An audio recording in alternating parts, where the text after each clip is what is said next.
Alors l'un des buts des programmes d'élevage, c'est de réintroduire dans le futur les espèces qui ont disparu du milieu naturel. Alors la réintroduction est quelque chose de faisable. On l'a démontré avec un certain nombre d'espèces, des primates, des ongulés, des oiseaux. Pour ce qui est des carnivores, on a réintroduit le lynx en France, ça fonctionne, ça a fonctionné. Des petits furets, etc., des genettes. Pour ce qui est des grands félins, c'est un peu plus compliqué. Et réintroduire le tigre n'est pas quelque chose d'infaisable, mais il faut préparer le terrain. Puisque réintroduire un grand prédateur, il faut déjà qu'il y ait le milieu pour le supporter. Donc il faut savoir combien de proies il mange à l'année, c'est-à-dire combien de fois il va chasser, et combien il y aura de succès, combien il y aura d'échecs, quelle superficie il a besoin, quel congénère il y a dans les alentours, etc. L'un des programmes de réintroduction à venir va être pour la panthère de l'amour, une sous-espèce de panthère ou ville tigre de Sibérie qui elle est très très menacée. Donc là il y a des réserves qui sont mises en place, etc. Donc comment on procède concrètement? C'est un animal né en captivité ne peut pas être réintroduit dans la nature. On oublie, ça c'est une erreur que faisaient les générations précédentes il y a 30, 40, 50 ans. On ne prend pas un animal né en zoo pour le relâcher comme ça dans la nature, ça ne fonctionne pas. On saute une génération.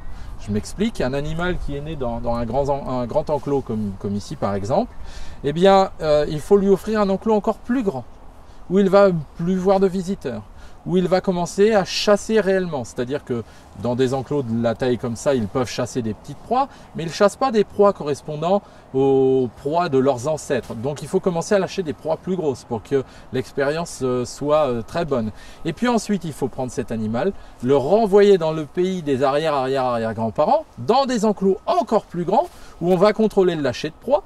L'animal va être de plus en plus performant à la chasse et à ce moment on va lui lâcher également un autre animal né en parc zoologique, mâle ou femelle, le sexe opposé, et les petits qui vont naître de l'union, hop, on peut ouvrir la porte vers le milieu naturel, ils s'en vont et eux, il n'y a pas aucun problème, ils sont réintroduits.